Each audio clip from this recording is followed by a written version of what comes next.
Hi Nathaniel, this is Grandpa.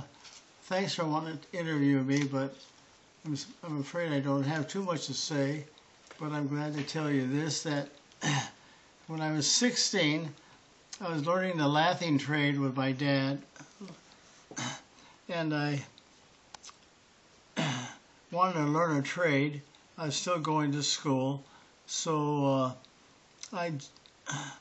Dad told me I could join the Lathers Union. So I did that, and I worked full-time as an apprentice lather for 2 years, and working, and then I joined the National Guard.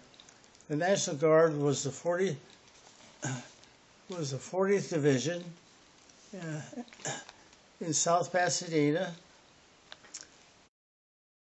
The 223rd Infantry Division. I was in a company called K Company, which had about 100 guys in it, and in that unit, I was a cook. I was cook part-time till we went to Japan, and in Japan I decided I didn't want to be a cook anymore, so they said the only thing you can do is join the riflemen as a rifleman, which I said okay. So I left cook school and joined the National Guard as a rifleman, which means I carried a rifle and trained with the infantry, the ground troops. I went through the training as a rifleman, which means I had to go through night training under barbed wire with a machine gun, crawling under barbed wire with the machine guns shooting over our head 3 feet, and believe me, we kept close to the ground. So that was part of the training. Also had to learn how to use a gas mask and shoot a rifle, take it apart blindfolded, put it together blindfolded, and I got pretty good at that. In Korea, first we went to Japan for 9 months and trained for this because they wanted us to train in the snow in the mountains, which we did. We trained in the snow in the mountains. But the same Japanese trained, same mountains, same bunkers that the Japanese trained in, the U.S. troops trained in as we got ready to go to Korea, because we were at peace with Japan at that time.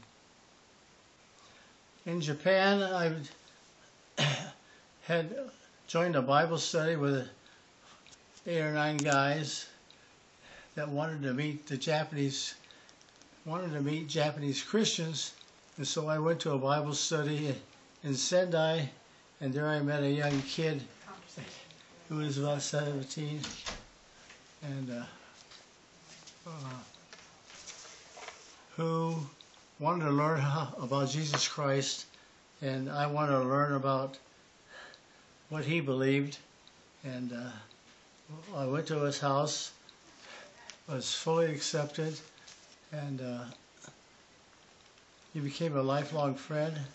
He was only 14 or 15. I bought him his first pair of shoes, leather shoes. He always wore the leather shoes, the wooden shoe, and he always thanked me for that. So he never forgot that. That was one good thing about him. Kanji came, we became lifelong friends. We rode back and forth. I went to Korea and I was in a squad. They put me in a squad of 4 guys, and we were to guard a ravine of the commanding colonel, and we were at the top of this ravine. They gave us a machine gun, and we were to guard them and watch out for any troops that might be marching through that were the enemy, which was the Korean soldiers.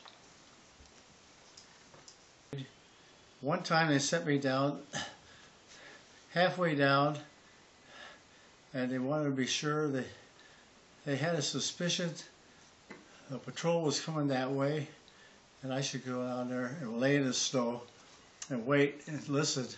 And if I saw a patrol or heard noises of Koreans, I was about 100 yards from the machine gun.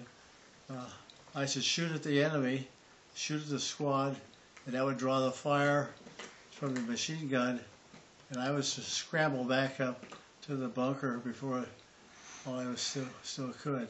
That was one of my scariest nights. I stayed there for 3 months, January, February, March, and it was really cold, like 17 degrees below zero.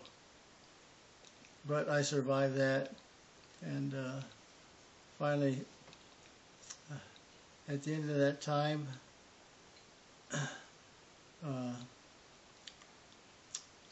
being that I served 2 years in the National Guard, I got credit